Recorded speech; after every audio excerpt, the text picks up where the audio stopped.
நவந்திகா சுதந்திரம் தான் மகிழ்ச்சி அப்படின்ற ஒரு முடிச்ச போட்டாங்க. இதை அவிழ்க்க வருகிறாரா லக்ஷித் பிஜாய்? பாப்போம் வாங்க. அனைவருக்கும் வணக்கம். இன்று நான் சுதந்திரம் இல்லை என்றாலே மகிழ்ச்சியாக இருந்திருப்போம் என்ற தலைப்பில் பேச வந்துள்ளேன். நடுவர் அவர்களே, எனக்கு ஒரு சின்ன ஐயம். சொல்லுங்க. உண்மையிலே நாம் சுதந்திர இந்தியாவில் தான் வாழ்கிறோமா?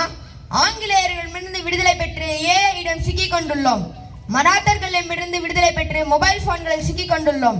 ஆங்கிலேயர்கள் பிரிட்டிஷ் கிழக்கிந்திய கம்பெனி மூலமாகத்தான் நம்ம இந்தியாவுக்குள் வந்த நம்ம அனைவருக்கும் தெரியும்.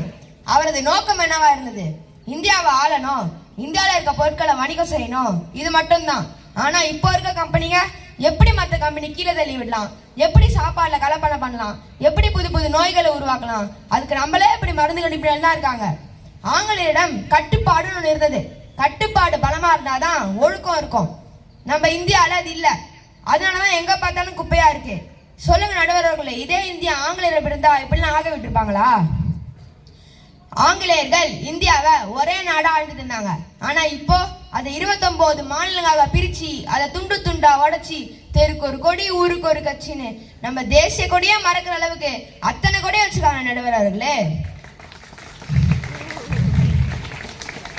ஆங்கிலேயர்கள் எல்லாருக்கும் ஒரே மாதிரி கல்வி வேணும், எல்லாருக்கும் ஒரே மாதிரி சொல்லி தரணும்னு இருந்தாங்க.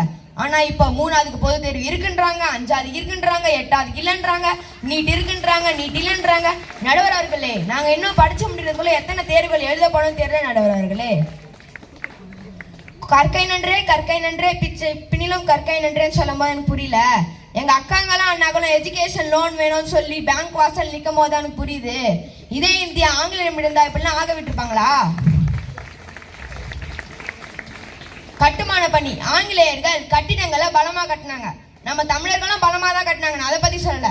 ஆனா இப்ப புதுசா வர இன்ஜினியர்கள் கட்டுற அடுக்குமாடி வீடுகள், பிரிட்ஜுங்க எல்லாம் ஒரே நொடியில அடியோட சாலை நடுவர்களே. இது நம்ம தினமும் பாக்குறோம் தானே. இப்பெல்லாம் அது நடக்கதான் செய்யுது. இறுதியாக இந்த எதிரணிக்காக நான் ஒன்னே ஞாபகப்படுத்திக்க விரும்பும் நடுவர்களே, நம்ம டாக்டர் APJ அப்துல் கலாம் என்ன ஆசைப்பட்டாரு? 2020 இந்தியா வல்லரசு ஆகணும்னு ஆசைப்பட்டாரு. ஆனா இன்னமும் அது ஆகல. நம்ம 5 வருஷம் பின்தங்கி இருக்கோம். இதே இந்தியா ஆங்கிலேயர் இருந்தா இந்தியா எப்பயோ வல்லரசு ஆயிருக்கும்ல. வாய்ப்புக்கு நன்றி கூறி விடைபெறுகிறேன். நன்றி, வணக்கம்.